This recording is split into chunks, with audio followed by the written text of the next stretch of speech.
ನಮ್ಮ ಪತ್ರಕರ್ತರ ರಾಜ್ಯ ಒಕ್ಕೂಟವು ಕರೆದಿರುತ್ತದೆ.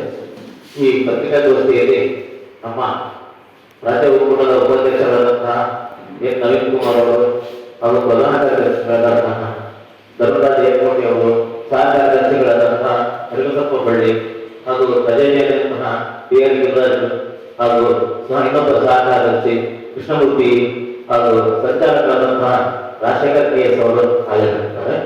ಈ ಪತ್ರಿಕಾಗೋಷ್ಠಿಯ ಮುಂದಿನ ಎಲ್ಲ ವಿಚಾರವನ್ನು ನಮ್ಮ ರಾಜ್ಯ ಒಕ್ಕೂಟದ ಕಾರ್ಯದರ್ಶಿಗಳು ಮಾಧ್ಯಮದವರಿಗೆ ವಿವರಿಸುತ್ತಾರೆ ಅಂತ ತಿಳಿಸುತ್ತೇನೆ. ಕಾರಣ ಏನಪ್ಪ ಅಂದರೆ ಬಹಳಷ್ಟು ಸಮಯ ನಾವು ವಿಳಂಬ ಮಾಡಿದ್ದೀವಿ, ನಮ್ಮಲ್ಲಿ ಕ್ಷಮೆ ಇದೆ. ಕರ್ನಾಟಕದ ಸರ್ಕಾರ ಈಗೇನು ವಂದನಾ ಮತ್ತು ವಿಕಲಾಂಗ ಇಲಾಖೆಯಲ್ಲಿ ಹೊಸದಾಗಿ ನೂತನವಾಗಿ ಪೇಪರ್ಲೆಸ್ ಅಂತ ಜಾರಿಗೆ ತಂದಿದೆ. ಅದು ಕೇವಲ ಗಡಿ ಭಾಗದಲ್ಲಿ ಇರ್ತಕ್ಕಂಥ ಚಾಮರಾಜನಗರ ಪ್ರದೇಶದಲ್ಲಿ ಅದನ್ನ ಪ್ರಥಮವಾಗಿ ಇದನ್ನ ಇಂಪ್ಲಿಮೆಂಟ್ ಮಾಡಿದೆ. ಆದರೆ ಅವರು ಈ ಪೇಪರ್ ಅಂದ್ರೆ ಏನು, ಪೇಪರ್ ಇದ್ದಂಗೆ ದಾಖಲೆಗಳನ್ನು ತಯಾರು ಮಾಡಲಿಕ್ಕೆ ಸಾಧ್ಯನ ಅನ್ನೋದು ಅವ್ರ ಕಾನ್ಸೆಪ್ಟ್. ಆದರೆ ಸರ್ಕಾರ ಮೊನ್ನೆ ನೂತನವಾಗಿ ಜಾರಿ ಮಾಡಿದಂತ 30ನೇ ತಾರೀಕು 4/2026 ಪ್ರಥಮವಾಗಿ ಈ ಒಂದು ದಾಖಲೆಯನ್ನ ನೋಂದಣಿ ಮಾಡಿ ಬಿಡುಗಡೆ ಮಾಡಿದೆ. ಈ ದಾಖಲೆಯಲ್ಲಿ ಯಾವುದೇ ವ್ಯಕ್ತಿಯ ಸಹಿ ಇರುವುದಿಲ್ಲ. ಮೊದಲನೇ ಕೊಟ್ಟವರಾಗಿರಲಿ ತೆಗೆದುಕೊಂಡವರಾಗಿರಲಿ. ಇನ್ನು ಎರಡನೇದಾಗಿ ಹೇಳಬೇಕಪ್ಪ ಅಂದ್ರೆ ಈ ಪೇಪರ್ ಬಗ್ಗೆ ಡಿಜಿಟಲೀಕರಣ ಅಂತ ಹೇಳ್ತಾರೆ. ಬರೇ OTP ಮೇಲೇನೆ ಕೆಲಸ ಮಾಡಲು ಸಾಧ್ಯನಾ? ಎಷ್ಟು ಜನ OTP ಕನ್ಫರ್ಮ್ ಆಗಿ ಕೊಡ್ತಾರೆ? ಇಲ್ಲಿ ಯಾವುದೇ ವ್ಯಕ್ತಿಯ ಸಹಿ ಇರಲ್ಲ. ಎರಡನೇದು.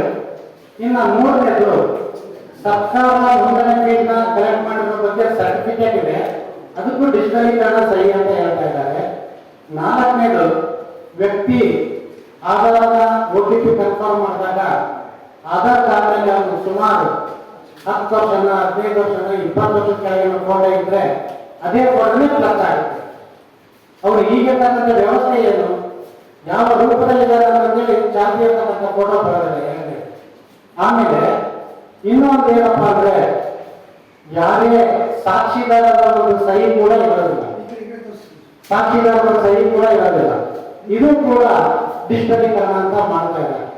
ಹಾಗಾದ್ರೆ ಇದೆಲ್ಲ ಆದ್ಮೇಲೆ ಸರ್ಕಾರ ಒಂದು ನೋಂದಣಿ ಆಗಿದೆ ಈ ಪತ್ರ ಅಂತ ಒಂದು ಘೋಷಣೆ ಮಾಡಿ ಇದಕ್ಕೊಂದು ರಾಜ್ಯ ಮುದ್ರೆಯನ್ನು ಕೆಳಗಡೆ ಹಾಕಿ ಕೊಡ್ತಾರೆ. ಆದ್ರೆ ಇದು ಎಷ್ಟು ಮಟ್ಟಿಗೆ ಭೌತಿಕವಾಗಿ ಅಸಲು ದಾಖಲೆನಾ? ಅಸಲು ದಾಖಲೆ ಅಂದ್ರೆ ಏನಾದ್ರೂ ಗೊತ್ತಾಗುತ್ತಾ ಇದು? ಈಗಾಗಲೇ ಸಬ್-ರಿಜಿಸ್ಟರ್ ಕಚೇರಿಯಲ್ಲಿ ನೇರವಾಗಿ ಖರೀದಿ ಮಾಡಿರ್ತಕ್ಕಂಥವ್ರಿಗೆ ಕೊಡೋದಿಲ್ಲ, ಅದನ್ನ ಡಿಜಿಲಾಕರ್ಗೆ ಕಳಿಸ್ತಾರೆ.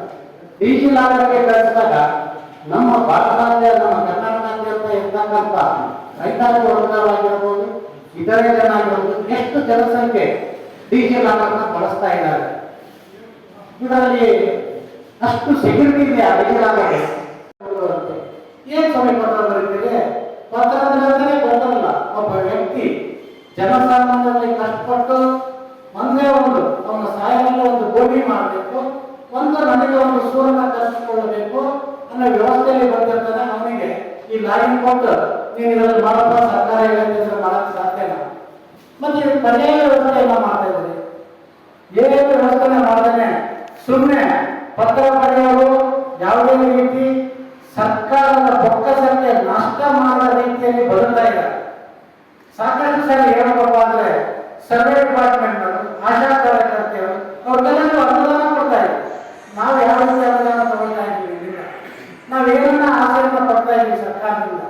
ನೀವು ಕೊಟ್ಟಿರ್ತಕ್ಕಂಥ ಅಧಿಕೃತ ಪತ್ರ ಪಡೆದ ಲೈಸೆನ್ಸ್ ಅನ್ನ ಹಿಡಿದೇ ನಾವು ನಮ್ಮ ಜೀವನವನ್ನ ನಿರ್ವಹಣೆ ಮಾಡ್ತಾ ಇರುವಾಗ ಯಾಕಂದ್ರೆ ನಮ್ಮ ಬಗ್ಗೆ ಅಷ್ಟೊಂದು ಕಟ್ಟೋ ರೀತಿಯನ್ನ ತಾಳ್ತಾ ಇದ್ದೀರಿ? ದಯಮಾಡಿ ನಮಗೂ ಕೂಡ ನೆರವಿಗೆ ಆಂಧ್ರ, ಕೇರಳ, ಅಸ್ಸಾಂ, ಹರಿಯಾಣ, ಮಧ್ಯಪ್ರದೇಶ ಎಲ್ಲೆಲ್ಲ ಮಾಡಿದ್ದಾರೆ. ಅಲ್ಲೆಲ್ಲ ತಮಿಳುನಾಡು ಡಿಜಿಟಲ್ ಆಗಿನಲ್ಲಿ ಪತ್ರ ಬರಹಗಾರರಿಗೆ ಡಾಕ್ಯುಮೆಂಟ್ ಆಗಿದಂತ ಮಾಡಿದ್ದಾರೆ. ಯಾಕೆ ಆ ರೀತಿ ಕೊಡಬಾರ್ದು? ಆ ರೀತಿಯನ್ನ ಕೊಟ್ಟು ನಮ್ಮನ್ನು ಉಳಿಸ್ರಿ, ನಮ್ಮ ಅಸ್ತಿತ್ವವನ್ನು ಕಾಪಾಡ್ರಿ. ನಾವು ಕೂಡ ಕೇಳ್ತಾ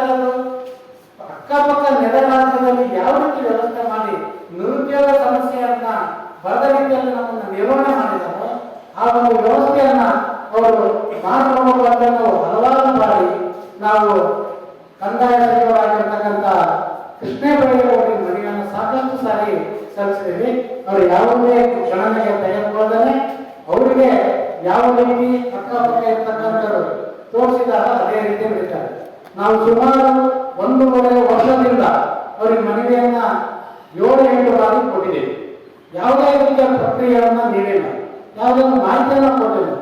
ಈ ಒಂದು ಪತ್ರಿಕಾಗೋಷ್ಠಿ ಮುಖಾಂತರ ನಾ ಆಗ್ರಹಪಡಿಸ್ತಾ ಇರೋದು ಏನಂದ್ರೆ, ದಯಮಾಡಿ ಎಲ್ಲ ಅಧಿಕಾರಿ ವರ್ಗದವರಿಗೆ, ಕಂದಾಯ ಸಚಿವರಿಗೆ ಈ ಮೂಲಕ ನಾವು ವಿನಂತಿ ಅಥವಾ ಉಗ್ರ ಹೋರಾಟವನ್ನು ನಾವು ಕೈಗೊಳ್ಳಬಾರದು. ನಮಗೆ ಕೊಟ್ಟಿರ್ತಕ್ಕಂಥ ಪರವಾನಗಿ ಅಲ್ಲ, ಈಗಿರ್ತಕ್ಕಂಥ ಡಿಜಿಟಲೀಕರಣದಲ್ಲಿ ನಮಗೆ ಸಂಪೂರ್ಣವಾಗಿ ಒಂದು ಲಾಗಿನ್ ವ್ಯವಸ್ಥೆ, ಐಡಿಯನ್ನು ಕೊಟ್ಟು ಲಾಗಿನ್ ವ್ಯವಸ್ಥೆ ಮಾಡಿ ಅದರ ಮುಖಾಂತರ ಪತ್ರಗಳನ್ನು ಬರೆಯುವಂಥ ವ್ಯವಸ್ಥೆಯನ್ನು ಮಾಡಬೇಕು. ಅಧಿಕೃತವಾಗಿ ಪತ್ರ ಯಾರು ತಯಾರಿಸಿದ್ದಾರೆ ಅನ್ನೋದು ಬಹಳ ಮುಖ್ಯ. ಯಾರು ಪತ್ರಗಳನ್ನು ತಯಾರಿಸಿದ್ದಾರೆ ಅನ್ನೋದು ಬಹಳ ಮುಖ್ಯ. ಆ ಪತ್ರ ಅಧಿಕೃತನ ಅನಧಿಕೃತನ ಅಂತ ಗಣನೆ ತಗೊಳ್ಳೋದು ಬಹಳ ಕಷ್ಟ. ಇದರೆಲ್ಲದರ ಒಂದು ಸಂಪೂರ್ಣವಾಗಿ ವಿವರಣೆಯನ್ನು ಗೊತ್ತಿರತಕ್ಕಂಥ ಅಧಿಕಾರಿಗಳು ಸರಿಯಾದ ಮಾಹಿತಿಯನ್ನ ಸಚಿವರಿಗೆ ನೀಡಿ ನಮಗೆ ಲಾಗಿನ್ ಅನ್ನು ಕೊಡಬೇಕು. ನೆರೆಹೊರೆಯ ಕೇರಳ, ಆಂಧ್ರ, ಹರಿಯಾಣ, ಮಹಾರಾಷ್ಟ್ರ ಇನ್ನು ಬಹಳಷ್ಟು ರಾಜ್ಯಗಳು ಈ ಪತ್ರಗಳನ್ನು ಉಳಿಸಿ ಕೆಲಸ ಮಾಡಿದರೆ ಹೊರತು ನಮ್ಮ ಕರ್ನಾಟಕ ಸರ್ಕಾರ ಅಲಕ್ಷ್ಯ ಮಾಡಿದಂಗೆ ನಮ್ಮನ್ನು ಯಾರು ಅಲಕ್ಷ್ಯ ಮಾಡಿಲ್ಲ ಇತರ ರಾಜ್ಯಗಳಲ್ಲಿ. ಸರ್ಕಾರ ಏನು ಪೇಪರ್ ಜಾರಿ ಮಾಡಿದೆ, ಪೇಪರ್ಲೆಸ್ ಅಂತ 30, ಅದು ನಮ್ಮ ಕರ್ನಾಟಕ ರಾಜ್ಯ ನೋಂದಣಿ ಮತ್ತು ಮುದ್ರಣ ಇಲಾಖೆಯಿಂದ ಪರವಾಗಿ ಪಡೆದ ದಸ್ತುಗಳ ಒಕ್ಕೂಟವು ಅದನ್ನು ಪೆನ್ಲೆಸ್ ಅಂತ ಕರೀತಾ ಇದೆ. ಪೇಪರ್ಲೆಸ್ ಅಲ್ಲ, ಅದು ಪೆನ್ಲೆಸ್.